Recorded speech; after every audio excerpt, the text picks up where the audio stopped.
Ada sebuah indikasi ekonomi untuk mengukur kemajuan sebuah bangsa saat ini, yaitu seberapa masyarakatnya mengenal dan seberapa banyak masyarakatnya menggunakan digital payment. Misalnya, dua buah negara di Eropa, Swedia dan Finlandia, sudah 90% mereka menggunakan cashless karena semuanya menggunakan digital payment. Tiongkok, 70%-nya digital payment. Namun ada yang dahsyat dari Tiongkok, yaitu perputaran pembayaran digital di dalam negerinya 2 kali PDB negaranya. Tiongkok, PDB-nya itu 13.000 billion dolar atau 13 kali besarnya Indonesia. Indonesia sekitar 1.000 billion. Penduduk Indonesia dibanding Tiongkok itu 1:5. Indonesia 270 jutaan, Tiongkok 1,4 miliar. Jadi kekayaan per individu juga kekayaan negara antara Indonesia dengan Tiongkok adalah Tiongkok lebih kaya 3 kali lipat dari Indonesia. Lalu ada lagi yang sangat mencolok perbedaannya. Pembayaran digital di Tiongkok itu 2 kali PDB-nya alias 26.000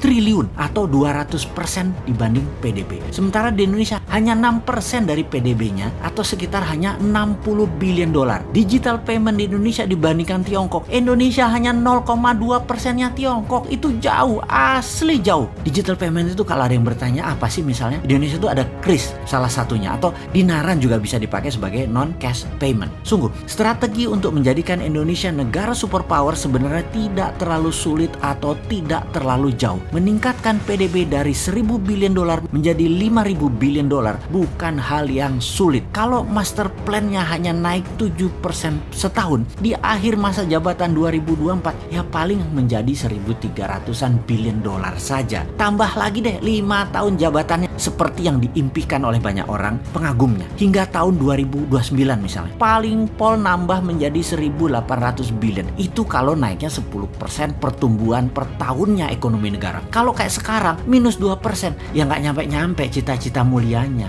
Itulah pentingnya new mind ambil peluang, old mind minggir. Walaupun Anda populer, kasih kesempatan new mind ini adalah langkah gentle membangun bangsa. Sungguh, populer itu bagus, tapi memakmurkan, menyehatkan, dan menyelamatkan bangsa dan negara ini itu jauh lebih bagus. Dalam 5 tahun naik 5 kali lipat, bagaimana caranya? Sebenarnya nilai itu secara ekonomi itu sudah menyusul Tiongkok dalam hal perbandingan pendapatan per kapitanya. Jadi dengan langkah kecil membuat 5 kali lipat naik dalam 5 tahun, maka 20 tahun ke depan PDB Indonesia adalah 25.000 billion. Bukan tidak mungkin atau naik 25 kali dari saat ini. Caranya, nah ini kan banyak yang bertanya begitu terus. Oke, pertama, dibangun kesadaran masyarakat menggunakan transaksi non-cash. Permurah biaya internet sampai 0 kalau perlu, dan jasa keuangan transfer harus 0. Kedua, tinggikan uang beredar hingga 5 kali lipat dari sekarang. Namun harus dengan peningkatan produksi 10 kali lipat dari sekarang. Secara nasional kita harus mendata mana produksi asli Indonesia yang 100% berbahan lokal hingga produksi yang 70% berbahan baku lokal. Kemudian yang 40% unsur lokalnya. Terus hingga 0. Kemudian ada lagi yang 100% produksinya berbahan impor. Itu harus didata. Ini adalah peta nasional produksi berbahan baku lokal yang kita harus tahu. Lalu sekali lagi kita petakan yang satu lagi, yaitu mana produk tersebut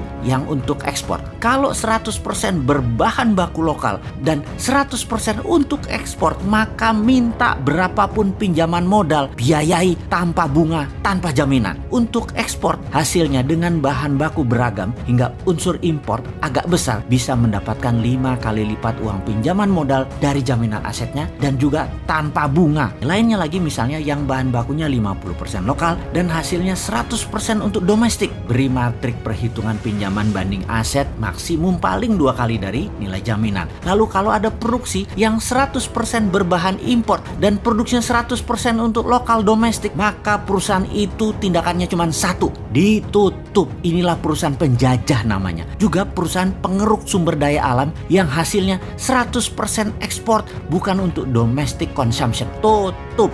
Kita harus waspada sama yang model beginian. Penjajahan ekonomi model beginian harus waspada dan harus dihilangkan dari muka bumi Indonesia. Juga mereka yang punya hutang menggunakan mata uang asing ini harus dipetakan. Mereka ini bisa saja kalau ada apa-apa langsung tinggalin Indonesia. Ini mereka harus diwaspadai. Mereka itu agen-agen asing sebenarnya. Nantinya mereka meninggalkan hutang dalam mata uang asing di Indonesia. Produk hasilnya juga untuk pasar lokal. Bahan bakunya impor. Wis, asli ini bajingan ekonomi. Harus ditutup, harus disikat aja mereka mereka ini. Wis, jelas yo, jangan nanya lagi duitnya dari mana. Jangan sampai ketinggian ilmu, sampai nggak bisa diaplikasikan. Saat ini terbukti loh, kalian itu sudah 40 tahun dikasih kesempatan para ekonom tersebut, ternyata nggak pernah bikin rupiah menguat, tapi mau ngajarin generasi Newmind hal yang tidak terbukti tadi. Katanya bisa membuat ekonomi negara nantinya jadi berdaulat. Stop, mana terima kaum Newmind sekarang udah enek sama lu.